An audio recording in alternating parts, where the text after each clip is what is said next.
Seguindo o tema do mês, adoração que Deus sempre quis, nós faremos hoje uma reflexão leve, com algumas participações musicais. Pelo meu cronômetro, são 19 horas e 33 minutos, nós temos 3 músicas incluídas. Se eu gastar 15 minutos com as 3 músicas, 12 a 15 minutos, sobrou 15 para mim, né? É muito, né? Então vamos nós.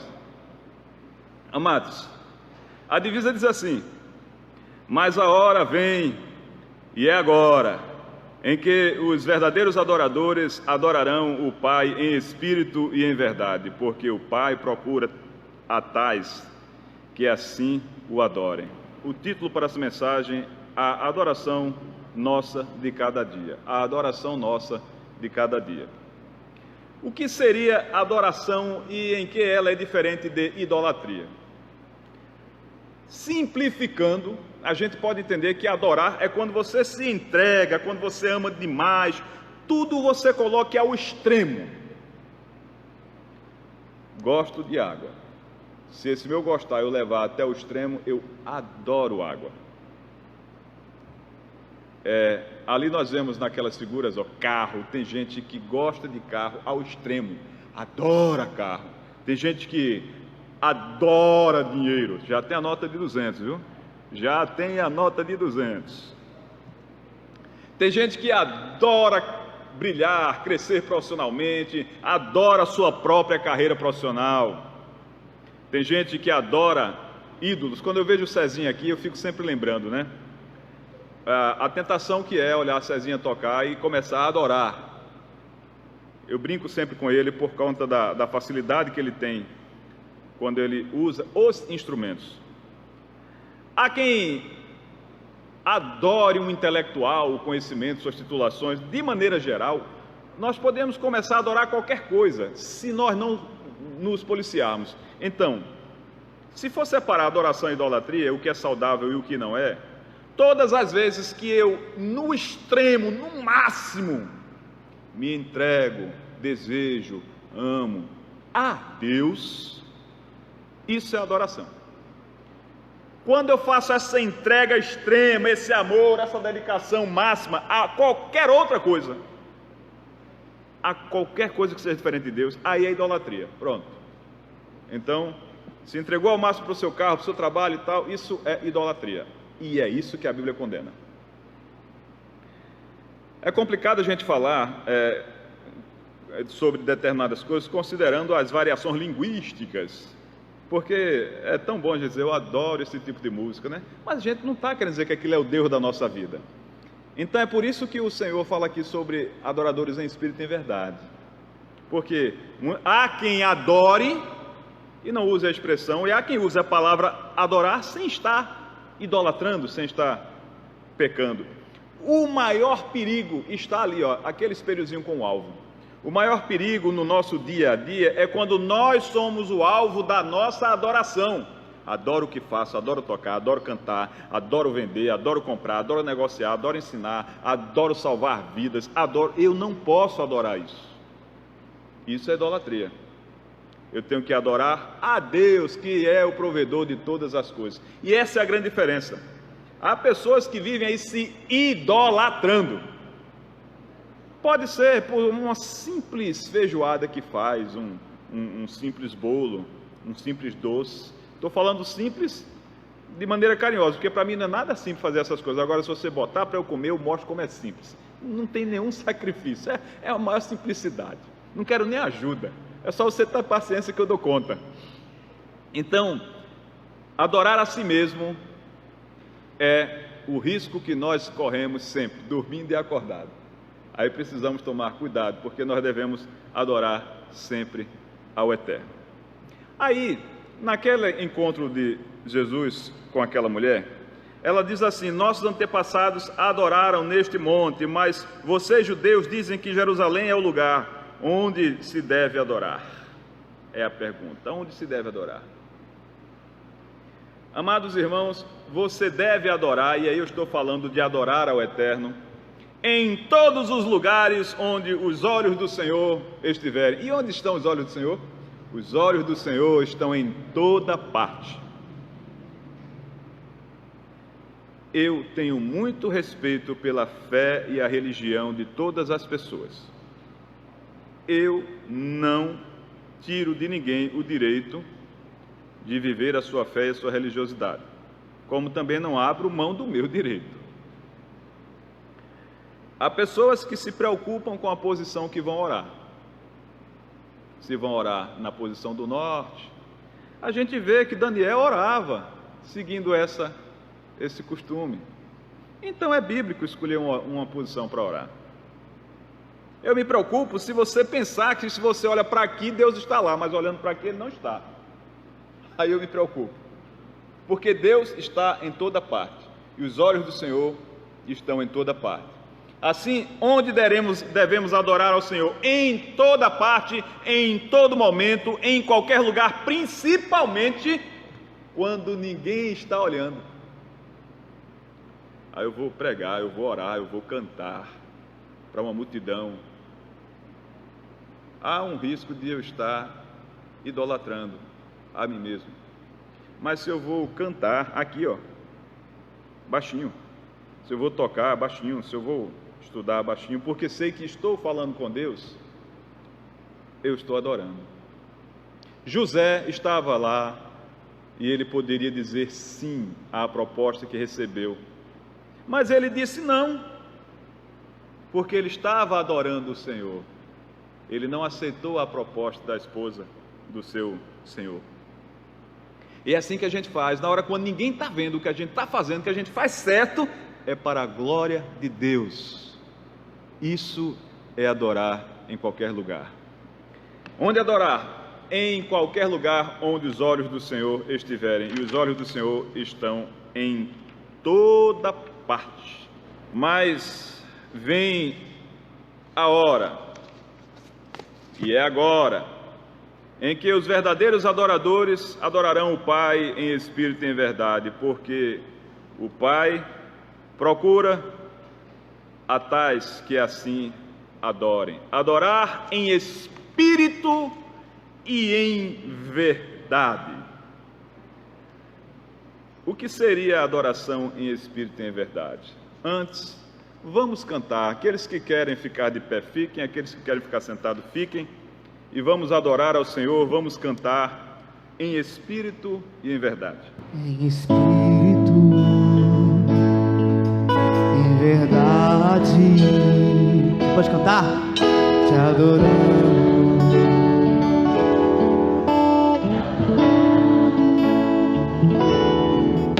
Em espírito, em verdade. Te adoramos, Rei dos Reis e Senhor, te entregamos nosso viver. Rei dos Reis e Senhor, te entregamos nosso viver pra te adorar, ó Rei dos Reis. Foi que eu nasci, ó Rei Jesus. Meu prazer é te louvar, meu prazer é estar nos átrios do Senhor. Meu prazer é viver na casa de Deus, onde flui o amor,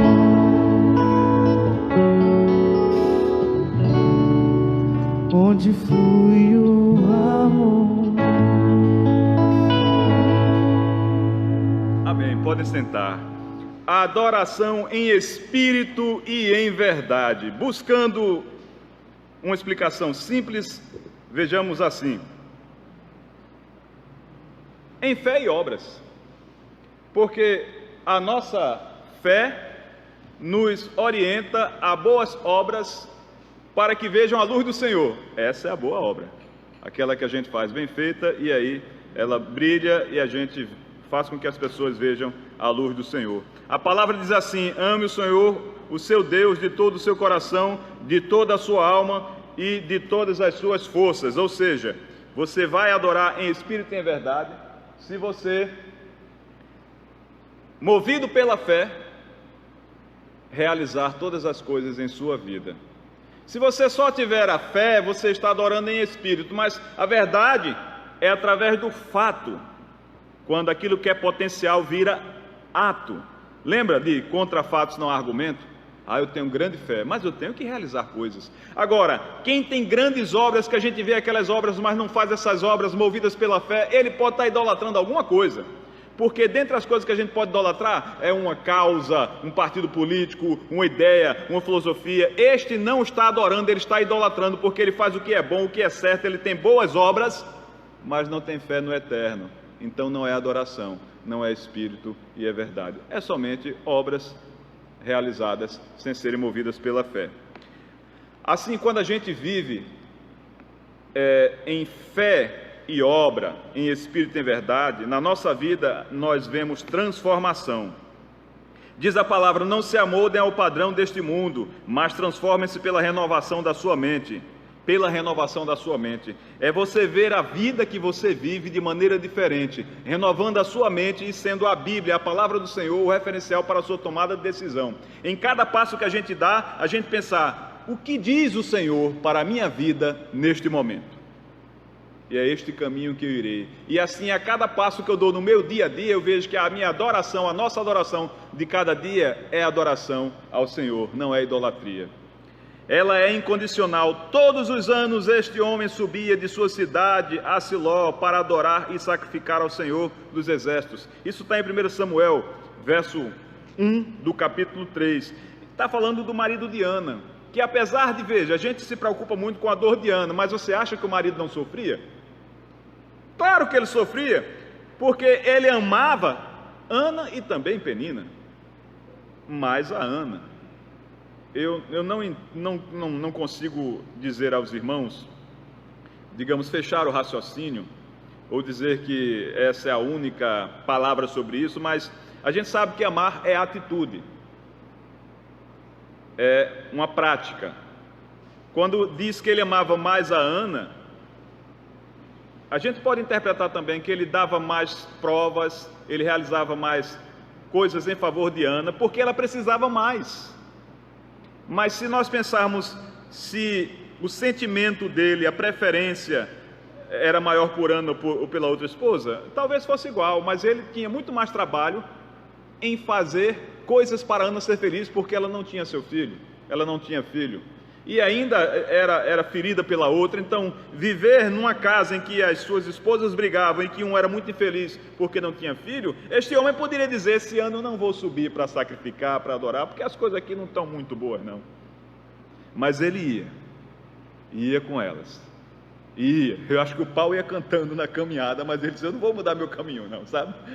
Eu vou lá adorar. Vocês vão brigando aí, já estou acostumado, estou sofrendo com isso, mas eu vou adorar. É incondicional. Hoje eu não vou para a igreja não, hoje eu não vou. Veja, hoje eu não vou me acordar cedo para orar porque eu não estou muito feliz. Não, eu vou acordar no meu horário de sempre, eu vou cumprir minha rotina de oração, estando me sentindo feliz ou não, porque eu não sei o que é melhor para a minha vida, quem sabe é Deus. Então é incondicional. A adoração que o Eterno procura é uma adoração que é constante. Quando a palavra do Senhor em Êxodo 29, 38 e 39 diz assim: eis, é isso ali não? Aqui eu passei demais agora. Eis que você já terá que sacrificar regularmente sobre o altar a cada dia 2 cordeiros de 1 ano, ofereça um de manhã e outro ao entardecer. A mensagem aqui é de manhã e outro ao entardecer, constantemente, é sempre. Mantenha o ritmo. Não é um pouquinho agora, eu agora vou para uma vigília para compensar que eu não fui para o culto. Não, eu vou para uma vigília, fui para uma vigília, agora eu nem vou para outro. Não, é constantemente, com regularidade, não é com intervalos.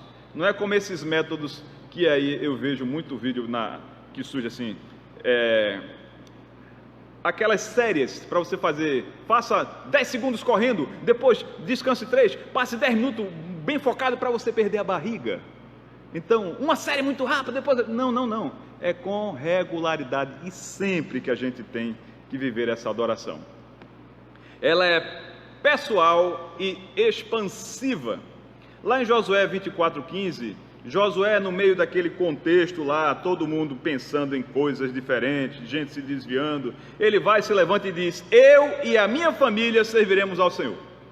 Quando a gente fala sobre algo que tem o efeito multiplicador, que interfere no outro, a gente sempre fala no efeito dominó. Eu não gosto muito de falar no efeito dominó porque são coisas caindo. Mas eu gosto de pensar na imagem de um lago, quando você solta uma gota d'água assim, que aí aquela água que estava parada, ela tem assim um movimento.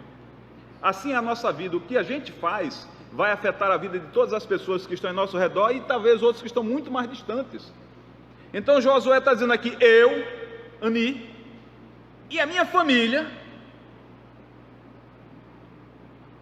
serviremos ao Senhor. Começa com ele, expande pela família para alcançar aquele povo e chegou até nós. Então ela é pessoal, essa adoração, e ela se expande. A adoração é entregar o melhor.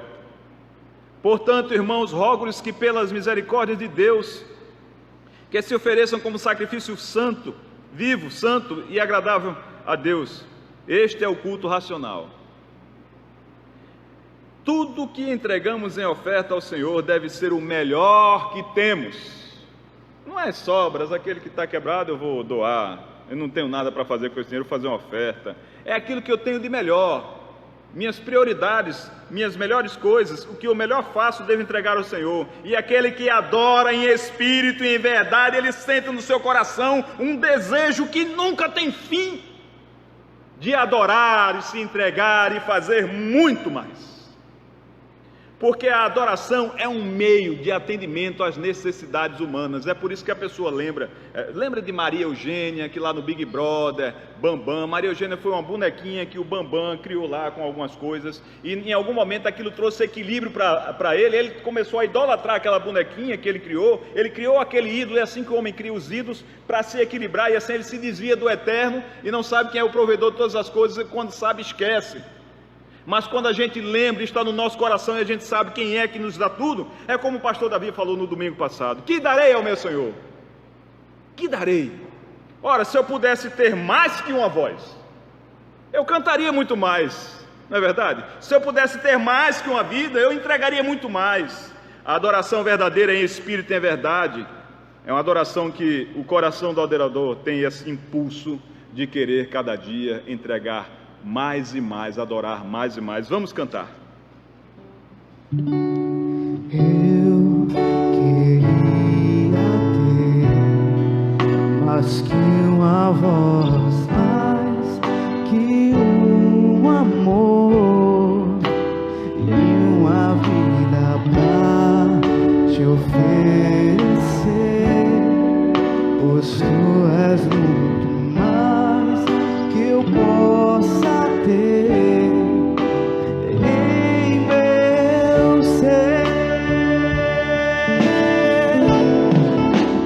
Tu és o autor,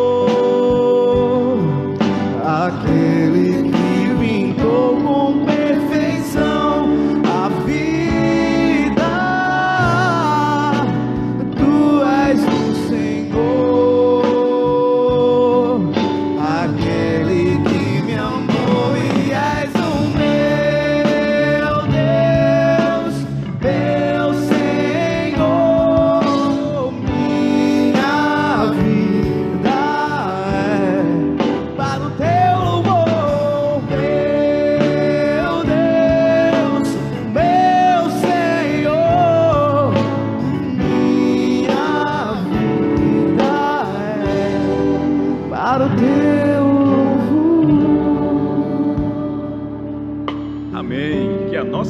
seja sempre para o louvor do Eterno. É isso que está no coração da pessoa que adora em espírito e em verdade. Entregar o seu melhor. Porque o Pai procura a tais que assim o adorem. Em várias versões a gente vai ter aquele verso com procura, busca, e se nós observarmos a análise da palavra grega que lá no texto está escrita, que é traduzida por procura, a gente pode pensar também em buscar, procura e pergunta. E eu queria pedir licença poética para entender assim com vocês. Deus nos pergunta hoje que adoração estamos entregando. Como é a nossa adoração? Deus pergunta ao adorador: você está adorando ou idolatrando? Você está adorando a mim, a você?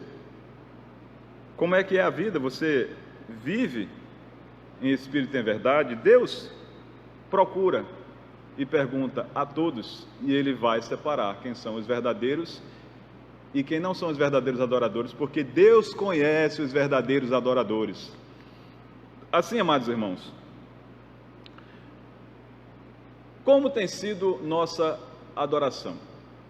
A gente tem feito isso constantemente, tem feito isso incondicionalmente. O que nós sabemos, e é bom lembrar, é que a adoração traz benefícios para o adorador, porque a adoração, ela transforma a nossa realidade, à medida que a gente experimenta muito mais viver a nossa fé. Adorar ao Eterno é uma ação libertadora.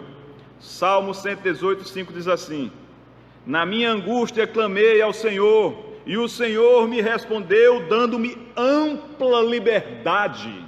Na minha angústia eu adorei, e o Senhor me respondeu, dando-me ampla liberdade. Salmo 42, verso 11, diz assim: por que você está assim tão triste, ó minha alma? Por que está assim tão perturbada dentro de mim? Põe a sua esperança em Deus, pois ainda o louvarei. Ele é o meu Salvador e o meu Deus. Nós vemos aqui o solilóquio, vemos o salmista conversando consigo mesmo, conversando com sua alma. Vemos o salmista no Salmo 118 trazendo aqui uma história que ele fala assim: na minha angústia clamei ao Senhor, no verso 5. Aí no verso 8 ele vai lá: é melhor buscar refúgio no Senhor que confiar em homens. Ele está fugindo da idolatria. É melhor buscar refúgio no Senhor do que confiar nos príncipes. Ele está se desviando da idolatria. E lá no 14 ele diz: o Senhor é a minha força e o meu cântico, Ele é a minha salvação. Amados irmãos, como tem sido a nossa adoração de cada dia? Experimente controlar os seus pensamentos, dominar os seus pensamentos. Você não pode impedir que um pensamento venha, mas você pode dizer não ao que ele propõe. Os pensamentos nos fazem realizar coisas na vida. Todas as coisas acontecem duas vezes, e a primeira é no pensamento. Eu penso, depois faço. Eu não faço sem pensar de jeito nenhum. Primeiro eu planejo aqui, e depois acontece. Você pode sentir alguma coisa por conta de seu pensamento, e você pode pensar em outra coisa, mudar o que sente e mudar esse pensamento. Se você viver a sua vida com base em cada pensamento que vem, você vai enlouquecer e nada terá lógica. Meditar na palavra do Senhor, adorar, nos faz escolher quais são os pensamentos que Deus aprova. E assim, se nós tivermos o domínio dos nossos pensamentos, nós teremos liberdade e felicidade.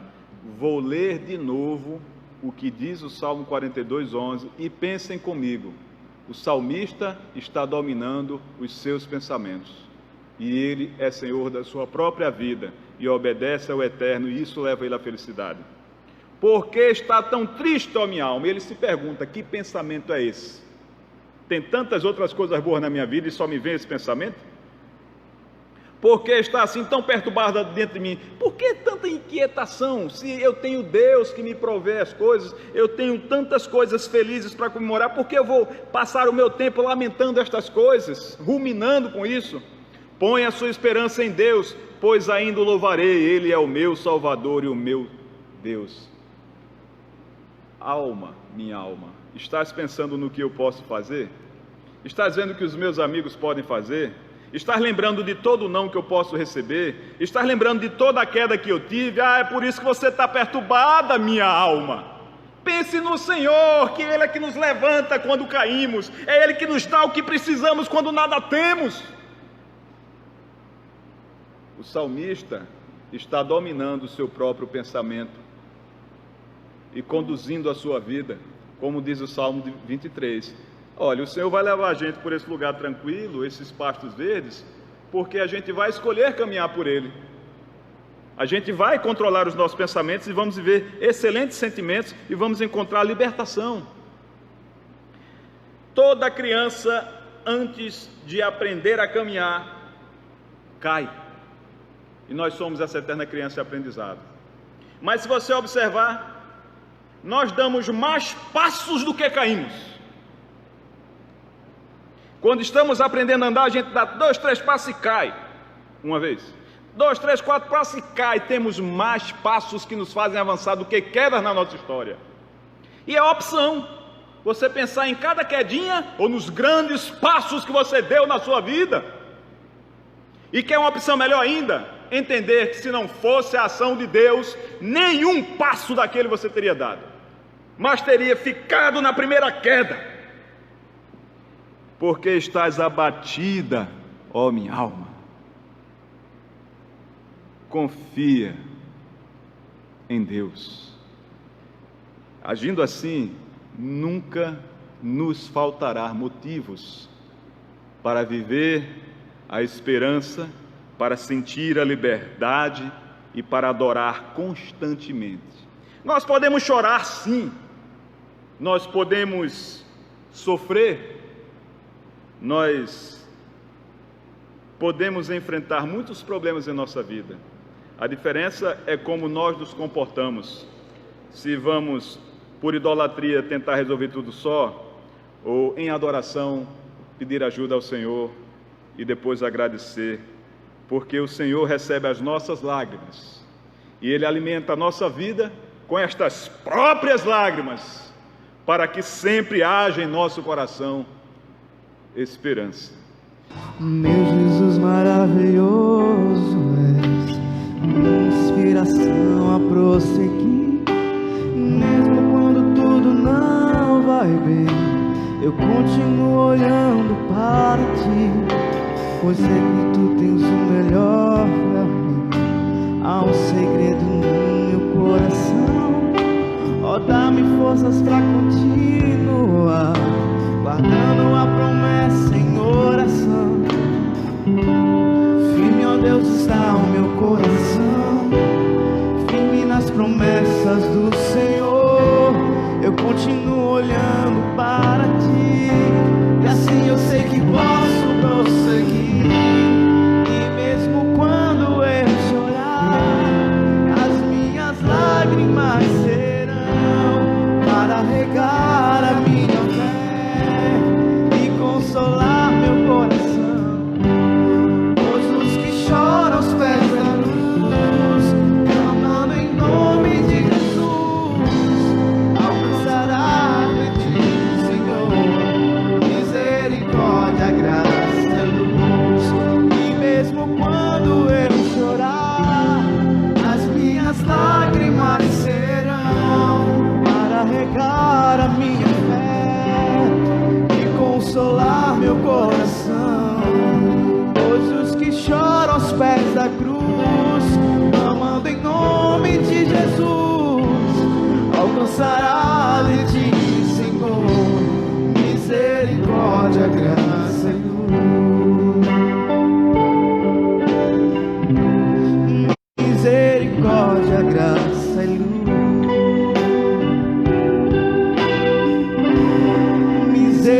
misericórdia, graça é luz.